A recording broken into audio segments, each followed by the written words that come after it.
Alright, so wanted to showcase this pretty cool Trap Trix and Exosister deck. It's actually it's a pretty cool synergy along it, and this opening hand is like what you would love to see, which is why we're going to start with this gameplay first. We have your Trap Trix monster, your extender, we have a hand trap, and hand traps are very important for the Exosisters for what they can do. So let's just play this out.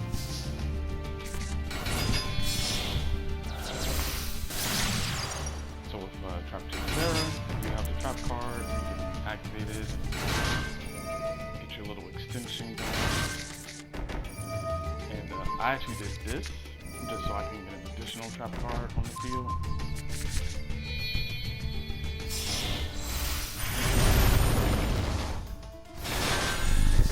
So it looks like a pretty standard Trap Trix board.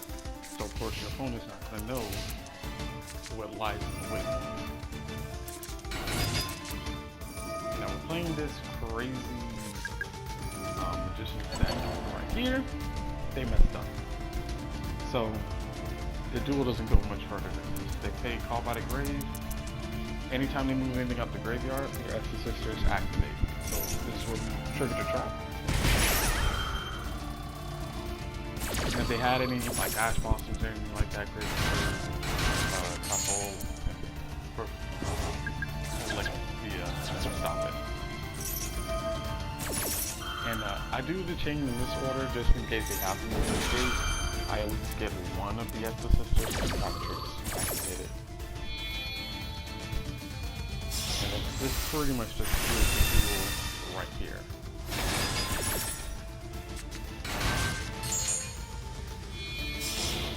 All we did is we activated one spell card. We got both the decks online.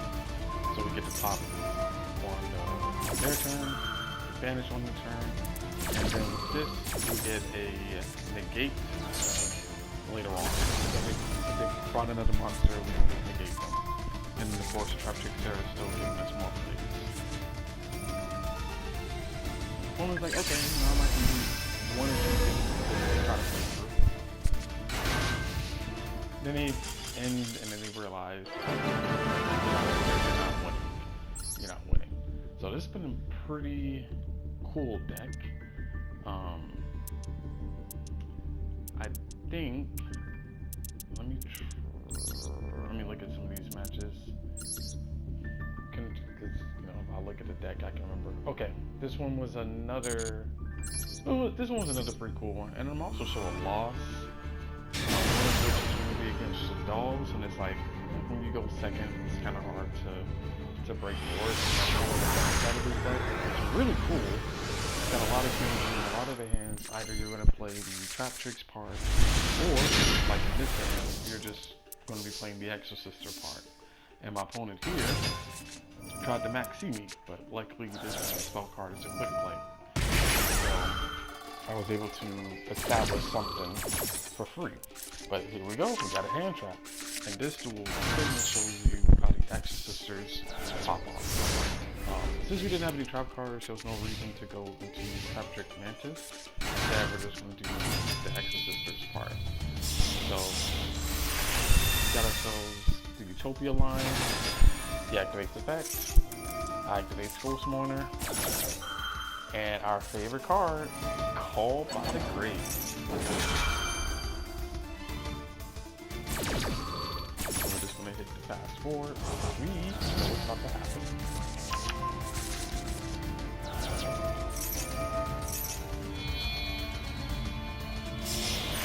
And this one pretty much always was first default to go to, and this was the second banishing gate, so pretty much. Duel doesn't really go on much longer. I banished that card, and yeah, going first deck is pretty strong if you get the right hand. That wasn't a good hand, but it was a hand. It was a hand indeed. And let's see here. Okay, this is the Shadal duel. So we go second, and we pretty much get stomped out. We didn't stand a chance. I'm still testing the numbers in the deck, I'll show you. This isn't. This is one first. We had a good hand. Yeah, this is a 57 card deck, so we have a lot of room to make it a little bit better. At first I thought it was a Magister's deck, but it wasn't. So, and you already know if you're playing against stalls, they're summoning windows. If they summon windows, you're not playing the game. This is actually a pretty decent hand going first. You got parallel momentum going, so this was a good Trap Trix portion of the deck. And would have easily shut down this entire deck if we were going first. But loose coin flip leads the game. So I was like, well, they didn't search the trap card, so maybe they don't have it. But no, they're just too good. They're like inverse players. They always got it.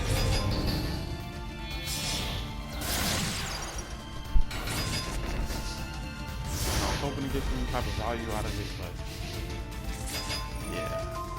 I probably needed to add like a dark ruler or something to the deck, but with the amount of numbers I have, I wouldn't even pay it off good enough, or I just wouldn't have enough hands. And that's the other downside of this deck, is that there's just too many moments and not enough special summons. So you have a couple of extenders, but everything pretty much relies on you being able to at least get strong with something else. So if your opponent is just kind of locking out of that, you don't really have to. And most of the cards are just reactive. And I was just like, you know, there's no breaking that. The latest duel I had, this one's actually really funny. So I go against stall burn deck. Yeah, stall burn deck. And the ending was poetic stuff. Now we're gonna fast forward to this. This is a pretty good Trap Trix. This is a good hybrid hand. So you get to go into your Trap Trix play, which is 2 cards face down, but you have your Exosister card that will allow your Sarah to activate, and then you get your other cards, so you get hold on plays. But our opponent doesn't play the game. And the issue with this card is it returns the cards at the end of the turn back to the deck. So you don't really want to do that. Now here I could have technically went for like a really big extended play, but I just wasn't really sure what my opponent was trying to play, because I could have activated the top card and but as you see here, I would have got punished. Lava Gold. So we didn't play into the lava gold. Oh, big time.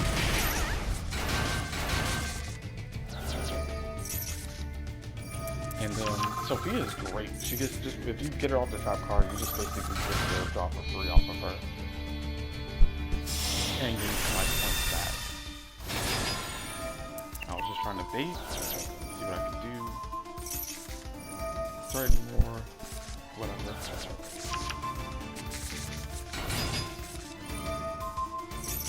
plays that, but I can put me out, so I don't take my damage and get close for a reason.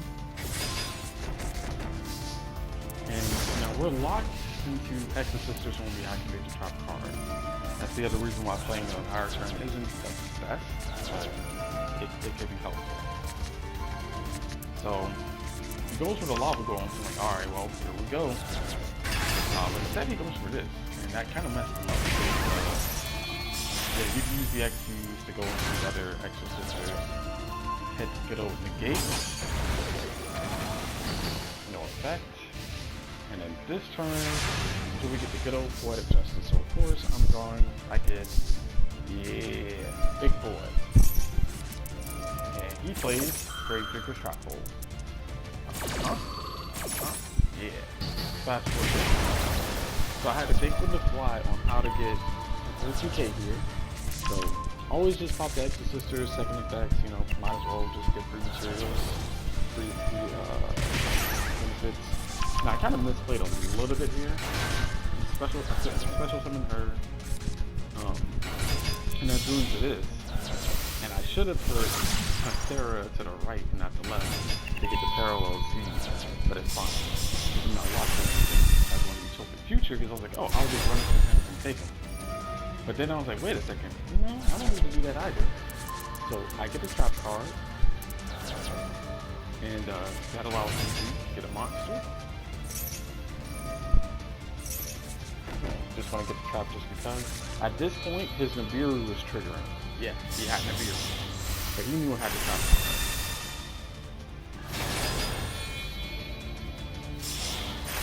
And because you have so many rank 4s, of course you have to have the critical feature line. And we also have to do some here.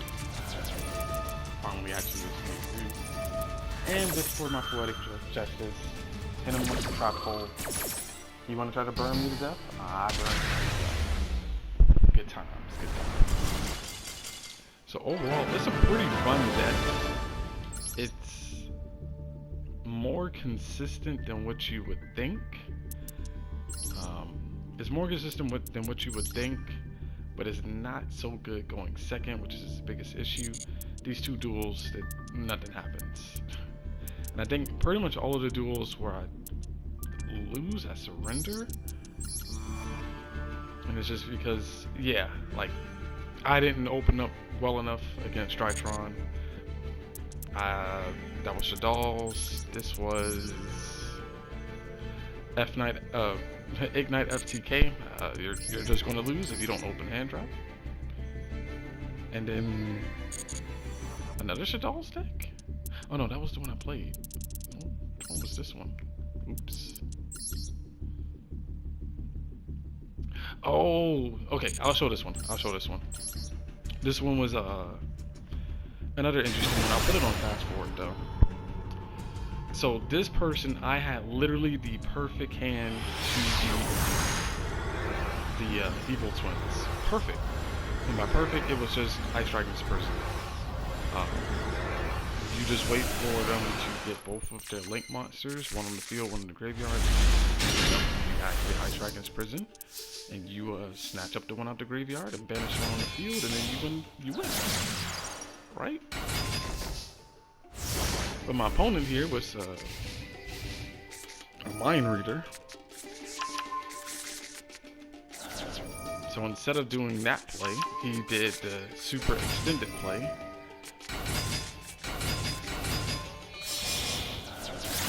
And instead, he just summoned both of them at the same time. And this is when I realized that none of the twins in the graveyards are fiends.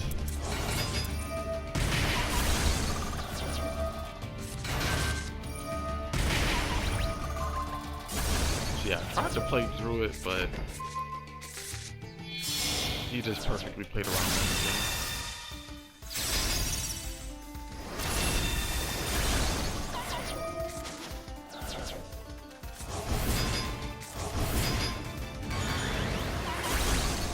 Surprisingly, this 1200 booty was too much.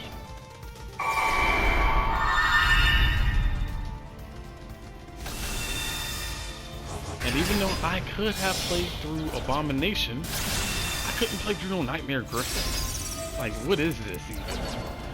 So, yeah. I had Red Reboot, so if I had the right opportunity, but he ended up outplaying the crap out of me. So I went for my Parallel T just so he could Forbidden Drop of Sid. And that pretty much messed me up because I needed everything to be linked so I could have two sets so I could play through the Griffin. But yeah, that Griffin was kind of crazy. It didn't work as me off the top, and that's just pretty much GG from there. So Ice Dragon's Prison would have won me that game if, you know, he played like a normal live twins player, but he played like some cracked out fiend, and I didn't have an answer for that. But this is the deck, in case you are curious. It's still pending, so if you're looking at it, you're like, yeah, that's a lot. It is. In this particular version, I'm running more of the Exosisters than the Trap Trix, and the main reason being is each of the Trap Trix individually bring value. You know, if I open one Trap Trix and one Parallel C, that's two very big bodies on the board, or important bodies on the board, and the other three cards in my hand are, you know, useful, or Trap Trix and this trap card. So, but with the Exosisters, you desperately need to open two of them. Typically, I think it's this one and this one you want in your hands, because you can normal summon this one and then special summon any of the other Exosisters from your hand, or if you control another Exosister with this one, you can special summon. So you really need two of them to kind of make your plays. Of course, you're going to run 3 of the trap. I'm also running through Trap Trick, and yes, I'm playing 3 Waking the Dragons, because if you're playing a big trap deck, your opponent is going to want a Lightning Storm and Harpy's Feather Duster you, so you might as well get a payoff if they do. And the 2 payoffs are either Ultimate Falcon or Barone, and the reason for Barone is some decks, if you know what you're facing, they could just swing over Ultimate Falcon because you're not interrupting them. It's just like, yeah, you just put a big body on the field and then that's kind of that. So in some cases you actually have to go into Barone to interrupt their plays so they don't actually get that big body on the board. And if you happen to be lucky enough to trigger both, you just bring out both of them and you get the best of both worlds. So yeah, this is the deck. The advice I would say, if you're going to improve upon it, it's hard to say what to do with the traps. I have them just because, like, you need to still have the traps for the Trap Trix themselves, and a lot of these are fairly flexible overall. But if anything, I would add more hand traps, because you want your opponent to use Caught by the Grave on your hand traps, and that will help get your Exosisters plays going if you have them. This particular account doesn't have a whole lot of hand traps, so I don't have a whole lot of them that would be of use, but that would definitely be the thing I would suggest. Joel and Lockbird for SR variant, more Ashes, more Maxis, because either A, they Call by the Grave to Maxi, or B, you resolve Maxi. You kind of win in both cases. But it's a pretty fun deck. I'm gonna probably update it a little bit more. Definitely touch on the extra deck just a little bit more. It's really tight just because of Waking the Dragon. If I was to take Waking the Dragon out and put in, you know, 2 more spaces, there might be a little bit more tech options in here. But I think overall this actually plays pretty well. It's pretty like I said, it's more consistent than you would initially give it credit for. Like, just to be perfectly honest, it actually is a little bit more consistent than you would initially think. But yeah, let me know what you think about the deck, and I'm gonna come across some other random decks that are unique and fun. And oh yeah, look at my most recent Royal finish. I actually pulled this on stream while I was crafting this deck live. So yeah, adios.